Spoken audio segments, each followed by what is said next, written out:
Hola, buenas tardes. Mi nombre es Jesús Guinea, soy microbiólogo del Servicio de Microbiología y Enfermedades Infecciosas del Hospital Gregorio Marañón de Madrid, en España, y es para mí un honor haber sido invitado a dar esta presentación en el Congreso de la Asociación Latinoamericana de Patología Clínica y Medicina de Laboratorio. En mi presentación voy a revisar un tema que creo que es de máxima actualidad, que es la resistencia a azoles en Aspergillus, y voy a contar algunos datos de estudios recientes que estamos llevando a cabo en nuestro hospital al respecto. También voy a terminar mi presentación dando algunas recomendaciones de cómo buscar este problema en el laboratorio de microbiología clínica. Sabemos que la resistencia antifúngica es un problema de actualidad. Esto ocurre en algunos hongos en concreto, especialmente en aquellos que tienen mayor importancia clínica, y entre ellos destaca Aspergillus fumigatus. De esta especie, en realidad sabemos que es un complejo de diferentes especies, como voy a contar a continuación, pero como ven en la presentación, en esta revisión de Nathan Wiederholt, él reconocía que la resistencia a azoles en Aspergillus era un problema importante. Y por tanto, en mi presentación lo que voy a dar son algunas observaciones sobre conceptos generales en resistencia y lo que esto significa especialmente en Aspergillus. Hablaremos de las bases microbiológicas de la resistencia y luego voy a terminar mi presentación dando algunos datos, como he comentado, que los hemos generado en nuestro laboratorio, y por último unas recomendaciones sobre cómo detectar este problema en el laboratorio. A mí me suele gustar empezar esta presentación dando un repaso sobre conceptos elementales que no por ello dejan de ser importantes y no merecen la pena ser recordados. Por ejemplo, ¿qué diferencia hay entre resistencia intrínseca y resistencia adquirida? Pues bien, resistencia intrínseca sería aquella que nosotros esperamos encontrar en todos los miembros de una población. Es decir, pensemos, por ejemplo, en fluconazol, y cualquier hongo filamentoso es intrínsecamente resistente a este fármaco. Por contra, tenemos el concepto de resistencia adquirida, que es cuando mayoritariamente el grosso de los individuos de una especie son sensibles a un fármaco en concreto y de manera puntual algún individuo torna resistente. Entonces, como no sabemos exactamente dentro de la especie en cuestión cuáles son los individuos que se han hecho resistentes, necesitamos buscar aquellos individuos que han adquirido esa resistencia, de ahí el término adquirida, ¿no? En esta diapositiva hago un resumen de ambos conceptos y cuál es el impacto a la hora de demandar pruebas de sensibilidad antimicrobiana en el laboratorio de microbiología clínica. Si nos fijamos en la parte izquierda de la diapositiva, donde se habla de resistencia intrínseca, como esta es una resistencia universal, es decir, que solamente con el mero hecho de detectar la especie ya vamos a saber que tenemos cepas resistentes, pues en este caso lo único que tenemos que hacer es identificar la cepa a nivel de especie. Y en este entorno el valor de las técnicas de sensibilidad antifúngica tienen un valor mínimo, marginal, porque como nosotros ya sabemos que son todas las cepas de esa especie son resistentes, no hace falta que hagamos test de sensibilidad para tomar decisiones clínicas. Lo que tenemos que hacer es que el laboratorio de micología nos identifique las especies a un nivel correcto y, por tanto, tengamos un conocimiento preciso de cuáles son las especies involucradas en las infecciones. Por contra, tenemos el término resistencia adquirida, que, como decía, esto es una susceptibilidad que no es universal a la especie en cuestión, y que por tanto tenemos que ser capaces de detectar aquellas cepas que son resistentes. Y aquí tenemos un valor más importante desde un punto de vista clínico en las técnicas de estudios de sensibilidad antifúngica. Por tanto, aquí, además de que el micólogo nos haga una identificación correcta, tenemos también que pedirle que nos haga test de sensibilidad antifúngica, porque esto nos va a ayudar a optimizar el tratamiento antifúngico. Algunos ejemplos muy conocidos de resistencia intrínseca en el mundo de Aspergillus, pues, por ejemplo, todas las especies de Aspergillus son resistentes a fluconazol. Dentro del complejo Aspergillus fumigatus, las especies crípticas son muchas de ellas resistentes a anfotericina B y a los azoles. Luego tenemos 3 especies que son intrínsecamente resistentes a anfotericina B, como son Terreus, Nidulans y Flavus. Y por último tenemos Aspergillus ustus, que es intrínsecamente resistente a azoles. En esta diapositiva podéis ver un resumen de cómo son la mayoría de los individuos de las especies de Aspergillus y qué esperaríamos en principio en cuanto a su perfil de su susceptibilidad antifúngica. Por ejemplo, Aspergillus fumigatus sensu stricto es universalmente sensible a anfotericina B, lo ha sido también a los triazoles. Las especies crípticas tienen prácticamente resistencia intrínseca casi a cualquier antifúngico conocido. Y como he comentado, luego tenemos 3 especies que son intrínsecamente resistentes a anfotericina B. Sí que es cierto que cuando nos vamos moviendo a especies más infrecuentes, pues esas especies casi por definición tienen sensibilidades disminuidas prácticamente a cualquier antifúngico, ¿no? Sobre todo si pensamos en hongos filamentosos más infrecuentes que Aspergillus, como por ejemplo Lomentospora o Esthedosporium o Fusarium. Tenemos nuevos antifúngicos. En el caso de los hongos filamentosos viene Olorofima, que es un antifúngico que yo creo que va a cambiar un poco este panorama porque nos va a permitir tener actividad antifúngica frente a cepas resistentes a otros fármacos. Por tanto, donde yo creo que hay que fijarse es en aquellas combinaciones de fármaco y especie en las cuales encontramos las casillas en verde, porque esto significa que aunque casi universalmente las especies en cuestión son sensibles a ese fármaco, es en ese entorno donde se pueden generar resistencias secundarias o adquiridas a los antifúngicos. ¿Y cómo hacemos estas detecciones? Pues fundamentalmente en el laboratorio de microbiología nos apoyamos en lo que denominamos el cálculo de la CMI, que es la concentración mínima de antifúngico que es capaz de producir una inhibición tanto parcial o completa, depende cómo la definamos, del crecimiento de un hongo cuando lo comparemos con el crecimiento de ese mismo hongo en un pocillo donde no tenemos antifúngico. Las pruebas moleculares modernas nos permiten detectar mutaciones que se asocian a esa resistencia, pero esto solo ocurre cuando sabemos perfectamente qué mecanismo de resistencia tiene la especie para el fármaco en cuestión.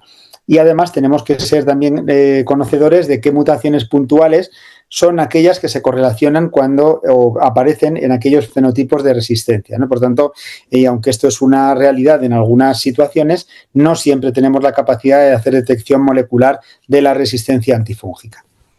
Bueno, como he comentado, Aspergillus fumigatus en realidad es un complejo de especies, entre las cuales destaca Aspergillus fumigatus sensu stricto, que es o representa entre el 85 y el 90% de todas las especies, o de las cepas más bien, que se identifican en el laboratorio de microbiología como Aspergillus fumigatus complex.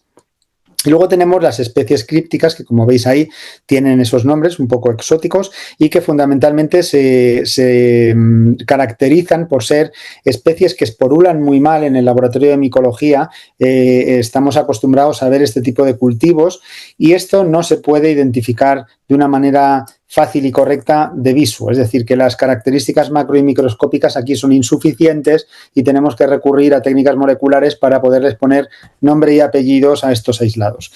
Pero como os he comentado, estas especies crípticas tienen además la particularidad de que nos van a mostrar resistencia intrínseca a muchos fármacos, entre ellos los fármacos que se usan fundamentalmente para el tratamiento de este tipo de infecciones. Bueno, ¿cómo ha sido capaz Aspergillus de ir adquiriendo resistencia a azoles? Pues esto lo ha hecho porque ha sido capaz de adquirir o acumular mutaciones en las enzimas que están dentro de la ruta de síntesis del ergosterol. Sabéis que el ergosterol es el colesterol que tienen los hongos en la membrana, que le confiere fluidez, igual que lo hace el colesterol en la célula del mamífero. Tiene la misma función y aquellas enzimas que están encargadas de la síntesis de esta molécula, pues son aquellas en las que si aparecen mutaciones puntuales y sobre todo en algunas posiciones muy concretas, pues nos puede conferir esto resistencia a azoles. En concreto hay algunas que están bien descritas, algunas puntuales como son la G458, la G448, la M220, esas mutaciones tienen esos fenotipos de resistencia que os pongo en la diapositiva, pero lo que a mí me parece más interesante es que a lo largo del tiempo Aspergillus ha ido adquiriendo mutaciones de resistencia no solo puntuales, sino que además ha sido capaz de introducir algunas inserciones dentro del promotor de esos genes que hacen que se sobreexprese la síntesis de esa molécula y, por tanto, aunque tenemos azoles que potencialmente pueden inhibir la actividad de esa enzima, tenemos tantas copias de la proteína que no es suficiente el número de moléculas de azoles que pueden inhibirla.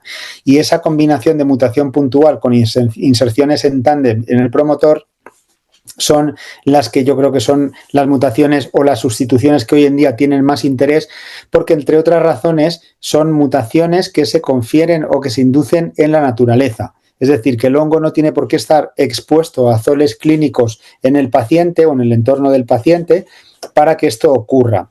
Y tenemos lo que se denomina aquí la ruta clínica, que sería la exposición a azoles durante una infección o durante la profilaxis antiinfecciosa, y eso desemboca en la adquisición de mutaciones puntuales solo en situaciones muy concretas.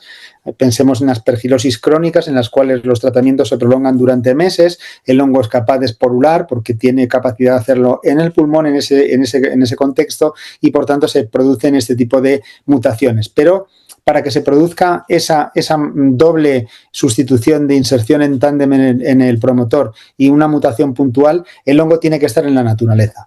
Y esto ocurre cuando se producen situaciones como, por ejemplo, el uso de pesticidas en agricultura. Y se generan, como os digo, estas sustituciones que tienen además la particularidad de conferir prácticamente resistencia a cualquier azol que tenemos en clínica. Por tanto, estamos en una situación muy amenazadora porque estamos generando resistencias en el medio ambiente y además generamos resistencias que son muy complejas y difíciles de tratar a los pacientes cuando se ven afectados por este tipo de cepas.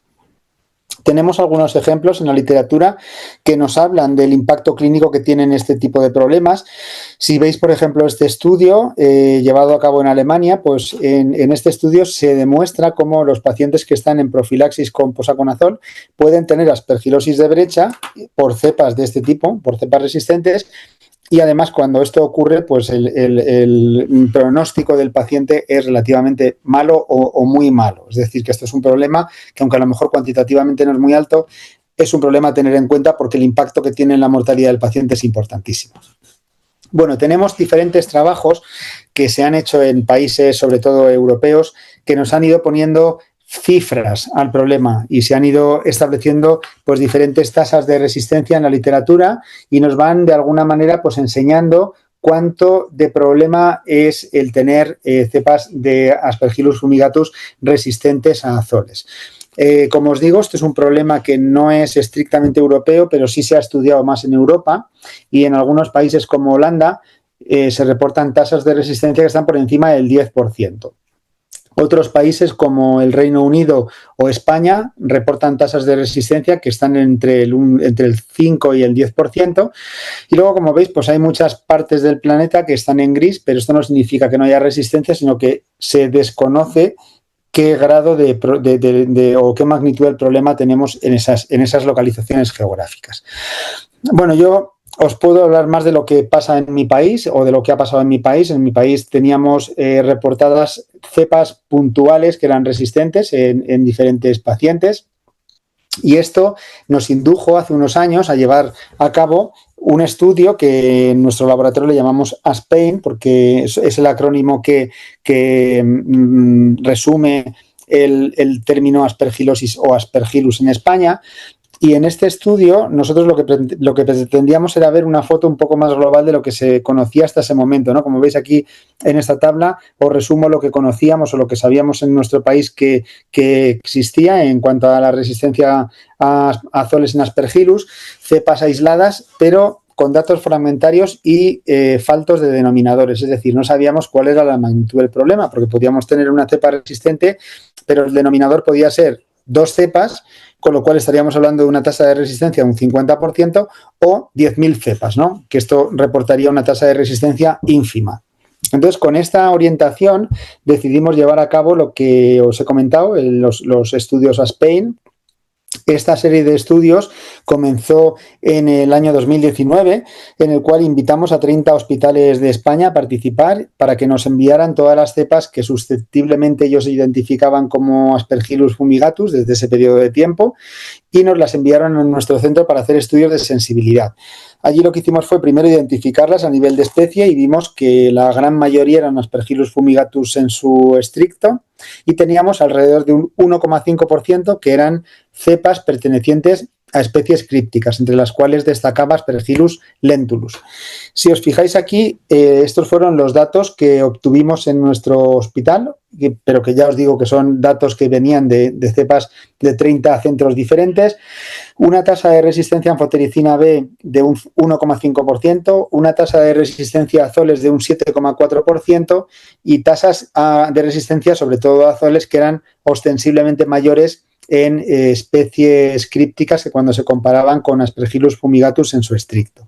Si os fijáis a la derecha, os muestro lo que reportó el Centro Nacional de Micología de España en las cepas que recibieron durante el mismo periodo que el estudio que os hablo.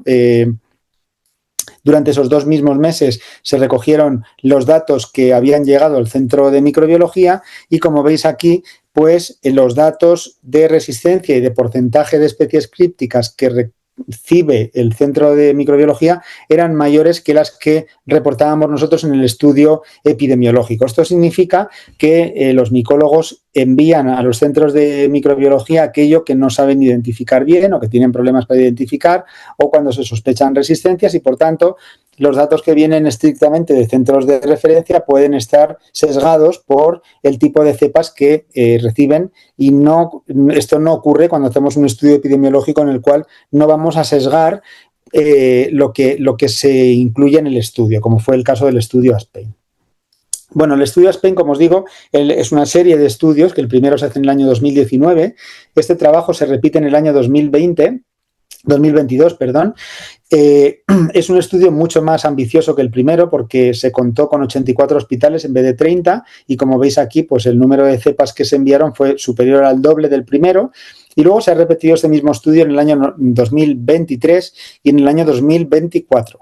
Las cepas del 24 están en análisis en este momento, las cepas del 23 se han terminado de analizar ahora, aunque todavía no se han comunicado a ningún foro científico, se comunicarán seguramente al Congreso ECCMID del año que viene, y aquí os daré datos preliminares del 23 y datos también definitivos del 22. Bueno, si uno compara los datos del 19 con los del 22, pues como os digo, el número de centros participantes en el primer estudio era inferior, pero si os fijáis en las tasas de resistencia a azoles en Aspergillus fumigatus sensu stricto, que son las que están en rojo, son bastante parecidas. Entre el año 2019 y el 22 no hubo grandes diferencias. Las tasas de resistencia a anfotericina fundamentalmente vienen dadas por las especies crípticas. Como veis, en Aspergillus fumigatus sensu stricto no tenemos resistencia a anfo, y el porcentaje de resistencia a esta molécula nos viene dado por el porcentaje de especies crípticas que tenemos en el estudio, en el denominador completo, ¿no? Si os fijáis, el porcentaje de cepas que eran fumigatus sensu stricto entre el primer estudio y el segundo fue muy similar, de un 70 a un 65%, y lo que sí que llama la atención es que en el segundo corte de prevalencia, dentro de las especies crípticas, Lentulus supuso un porcentaje ostensiblemente superior a lo que ocurrió en el primer trabajo. Y a mi modo de ver, lo que me parece a mí más interesante de la comparación entre estos dos estudios es el porcentaje que tenemos de TR34 entre las cepas resistentes de los dos trabajos. Si os fijáis, en el gráfico de la izquierda os pongo todas las cepas que eran resistentes a azoles en el estudio ASPEN 1. Veis que algo más de la mitad eran TR34. Si os fijáis en el ASPEN 2, ya ese porcentaje de los TR34 era superior al 75%. Es decir, que da la impresión de que la resistencia en España, aunque numéricamente no vaya a más, sí que parece que cada vez está más representada por la presencia de cepas TR34. De hecho, si os fijáis en estos dos mapas, que se muestran en negro todos los hospitales participantes de los dos estudios, en el de la izquierda el ASPEN 1 y en la derecha el ASPEN 2, veis que en el ASPEN 2 hubo más centros participantes, de ahí que haya más símbolos negros, Y en rojo están los hospitales participantes en los cuales se detectaron especies o cepas con mutaciones TR34, es decir, aquellos hospitales que pueden estar afectados por la generación de resistencia en el medio ambiente.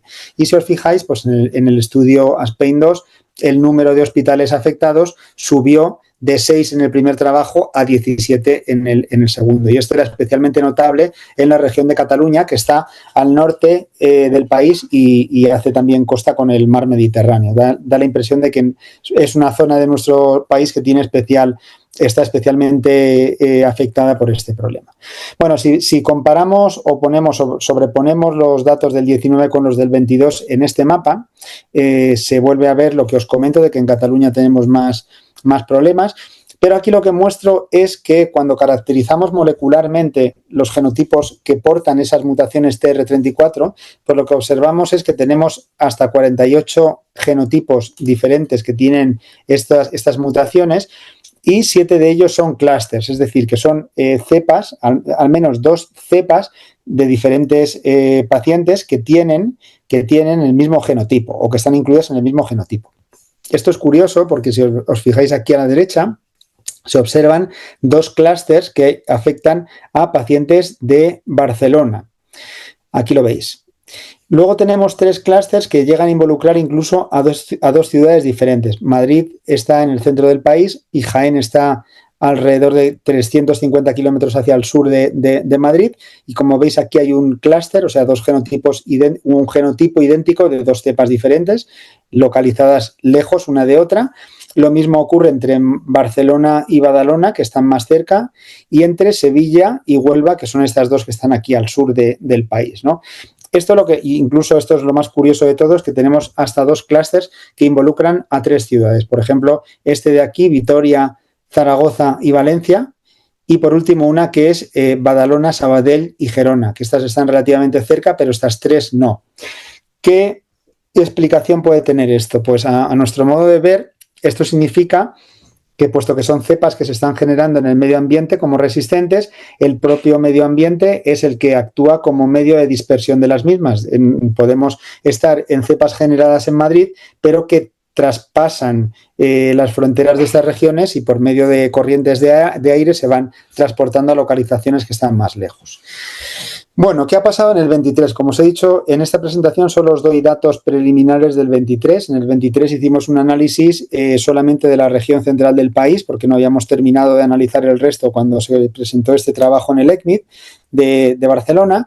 Y como veis aquí, seguimos detectando resistencias a azoles en Aspergillus fumigatus sensu stricto y lo más interesante de este trabajo es que en estos datos preliminares ya no tenemos un 50 o un 75% de cepas con TRs como resistentes, sino que aquí ya el porcentaje venía a ser casi prácticamente el 80%. Es decir, que da la impresión, como os digo, que el aumento de resistencia en España viene derivado también de la promoción de este tipo de mutantes, ¿no? En concreto, en este trabajo, en el 23, detectamos 2 ciudades que estaban por primera vez afectadas por este problema. Y aquí de nuevo pues superpongo la resistencia en el año 19, 22 y 23 y como os comentaba, la región mediterránea bastante afectada, el centro del país en Madrid también y por último también el sur. Es decir, esto es un problema que parece que es diferente según la localización geográfica donde se mire. Bueno, lo más importante ahora mismo es que, puesto que los datos de diferentes regiones nos van indicando que esto es un problema que va a más, pues lo importante es que los microbiólogos tengan capacidad de detectarlo en el laboratorio de microbiología clínica. Y para esto tenemos diferentes posibilidades, ¿no? Yo aquí os hago un ejemplo o un esquema de cómo deberíamos de actuar. Cuando tenemos especies diferentes Aspergillus, solamente tenemos posibilidad de detectar resistencia si hacemos estudios de microdilución, pero ya os anticipo que la resistencia a azoles en estos complejos es anecdótica, es muy infrecuente. Donde tenemos un problema más importante es en Aspergillus fumigatus, que sabéis que es la especie principal causante de aspergilosis. Y aquí tenemos 2 posibilidades, o yo diría 3 posibilidades. Hacer estudios de microdilución con las técnicas de referencia, que en concreto yo recomiendo EUCAST, que es la que más usamos en nuestro laboratorio. Y otra opción es hacer estudios de difusión en agar, que son probablemente los que más se usan en los laboratorios de microbiología clínica. Y en este sentido tenemos dos posibilidades. Una es usar un documento propio de EUCAST que nos permite hacer screening de resistencia con agares que contienen azoles a diferentes concentraciones. Os voy a poner algunos datos a continuación. Y luego otra posibilidad que tenemos, que seguramente es la que hace el 90% de la micología mundial, es hacer estudios a través de ETs. Bueno, es importante recordar que si hacemos estudios de microdilución, debemos de aplicar los puntos de corte de la microdilución en concreto, del método en concreto. Y que muchas veces cuando hacemos estudios a través de métodos comerciales como Sensititre o como ETS, no debiéramos de usar puntos de corte que no estén específicamente validados para esos métodos. Y esto a veces es un problema porque carecemos de ese tipo de validaciones y carecemos de esos puntos de corte en concreto. Entonces, yo aquí lo que recomiendo es, si uno hace EUCAST, pues que use los puntos de corte de EUCAST. Si uno hace otros métodos, que no se deje llevar por lo que dicen los fabricantes a veces de estos métodos y que intente ver en la literatura cuáles son los mejores puntos de corte para interpretar las CMIs. Yo tengo luego algunos datos para mostrarlos y discutir con vosotros. Bueno, en el caso de la microdilución yo sé que es un problema llevar a cabo estos métodos en el laboratorio de microbiología clínica porque son complejos, llevan tiempo hacerlos y además el micólogo no tiene muchas veces experiencia en esta metodología, ¿no? Si se opta por la microdilución, hay la posibilidad también de leer las placas con un espectrofotómetro, porque a veces se montan los paneles, inoculan y no, uno cuando no tiene experiencia no tiene claro dónde está la CMI, si esos puntos indican crecimiento, si se tienen que tener en cuenta o me tengo que ir a este pocillo. En fin, esto es un debate importante cuando hablamos de micólogos que están iniciándose en este terreno y, por tanto, la lectura espectrofotométrica, que funciona muy bien, es una alternativa a la interpretación subjetiva del ojo. Pero, como os digo, la forma probablemente más inteligente de actuar en el laboratorio es hacer screening de resistencia con técnicas como los agares que tienen azoles y cuando tenemos sospecha de resistencia mandar esa cepa a un centro de referencia, a un centro nacional o a algún lugar donde nos puedan hacer una identificación y una sensibilidad con métodos de referencia, ¿no?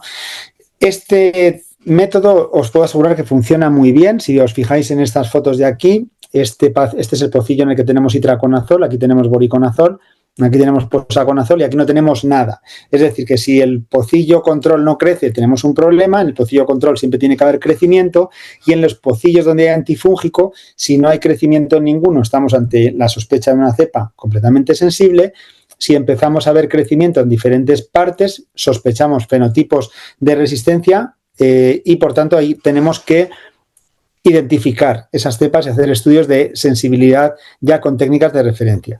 En nuestra evaluación, en el que hicimos dos trabajos diferentes, veis aquí que los datos son extremadamente buenos, incluso cuando se inoculan esas placas haciendo una suspensión de conidias y no necesariamente tener que filtrarlas con filtros millipore y ajustarlas con un espectrofotómetro. Es decir, que una suspensión de conidias dispensada directamente sobre la superficie del agar era suficiente para llevar a cabo estos trabajos o este tipo de herramientas, ¿no?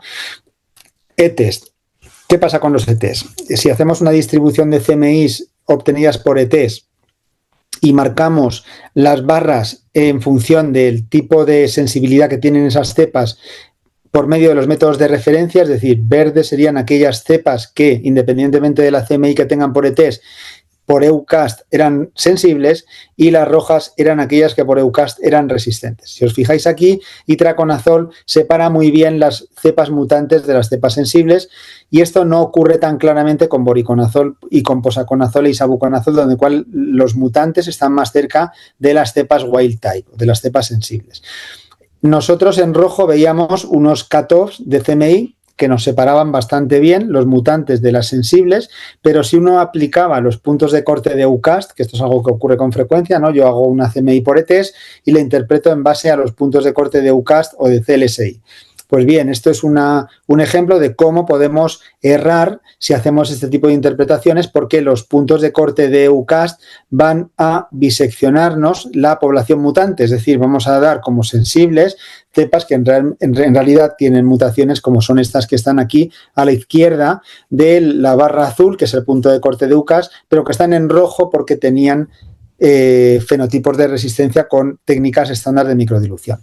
Por tanto, yo aquí os recomiendo que si usáis los ETs, que cojáis como referencia estos puntos de corte, y estos puntos de corte en nuestro estudio tenían unos valores de sensibilidad y de especificidad extremadamente altos. Bueno, como os he dicho, tenemos la capacidad de detectar algunas mutaciones de resistencia. Algunas veces conocemos bien la mutación que subyace en el fenotipo de resistencia, y esto incluso se ha llegado a comercializar en el caso de Aspergillus. Tenemos unas PCRs comerciales que no solo nos detectan Aspergillus fumigatus y otras especies como estas en la muestra clínica, sino que además, si son en el caso de Aspergillus fumigatus, si es positiva para esa especie, tenemos la capacidad de acoplar otra PCR que nos indique las mutaciones más frecuentemente encontradas en clínica, que todas ellas son mutaciones generadas en el medio ambiente. Estas técnicas son caras y a veces difíciles de hacer en el laboratorio, pero sí que es cierto que los estudios que hay que las han evaluado, pues nos dicen que tienen una sensibilidad y una especificidad bastante buena. Es decir, yo creo que esto es una buena alternativa, pero probablemente no al alcance de todos los hospitales y probablemente no bien o no necesariamente necesitadas para cualquier paciente en riesgo, ¿no? Me gustaría trasladar estos 4 mensajes. La primera de mis mensajes principales es que la resistencia a azoles en Aspergillus es un problema que es importante para el paciente porque el pronóstico asociado a este problema es muy malo. La aspergilosis en sí misma ya es una infección que no tiene una respuesta importante al tratamiento básico con azoles, y cuando la resistencia subyace en el paciente, pues la respuesta es francamente mala, con lo cual, aunque en frecuencia no es muy relevante, no tenemos muchos pacientes afectados por esto, cuando el paciente se afecta, el impacto que tiene esto en su pronóstico es extremadamente importante. Y aquí tenemos que recurrir a anfotericina B cuando tenemos este problema, pero también pensemos en que las especies crípticas del complejo se ven afectadas también por resistencia intrínseca a este fármaco, con lo cual la identificación a nivel de especie es fundamental para no errar en el tratamiento antifúngico en el paciente con aspergilosis. Es cierto que en algunos países como España estamos atendiendo a un aumento en la resistencia a azoles en mutaciones que se generan en el medio ambiente. Y esto es de presumir que no sea exclusivo de países como Holanda o España, sino que a lo mejor aquí en España o en Holanda los estamos buscando y los estamos encontrando, y probablemente casi cualquier país debiera al menos mirar lo que está pasando en las cepas clínicas y ver si encuentra estos mutantes y en qué proporción los encuentra, ¿no? Y en ese sentido, pues quiero concluir mi presentación haciendo una llamada y una alerta a los laboratorios de microbiología para que entiendan que es una prioridad el tener este tipo de detecciones en el laboratorio, y como he revisado yo en mi presentación, pues tenemos diversas alternativas que se acoplan en mejor o peor medida a las posibilidades y a la estructura de cada uno de los laboratorios de microbiología clínica. Quiero terminar agradeciendo a todos mis compañeros del Servicio de Microbiología y Enfermedades Infecciosas del hospital, en particular al grupo con el que trabajo en concreto codo a codo y que han sido los artífices de que pueda presentar estos datos en la presentación de hoy en día. Y ahí también me gustaría lanzar pues un agradecimiento a todo el grupo de trabajo ASPEIN, que me consta que son grandes colaboradores estos compañeros que tengo en mi país, y que gracias a ellos pues hemos sido capaces de poner cifras y de saber exactamente a qué nos estamos enfrentando, y bueno, no tengo más que agradecer la colaboración desinteresada de todos mis compañeros en este tipo de trabajos. Y bueno, pues a toda la audiencia en Lima, pues me gustaría también saludaros a todos y espero veros en persona en algún momento. Muchas gracias.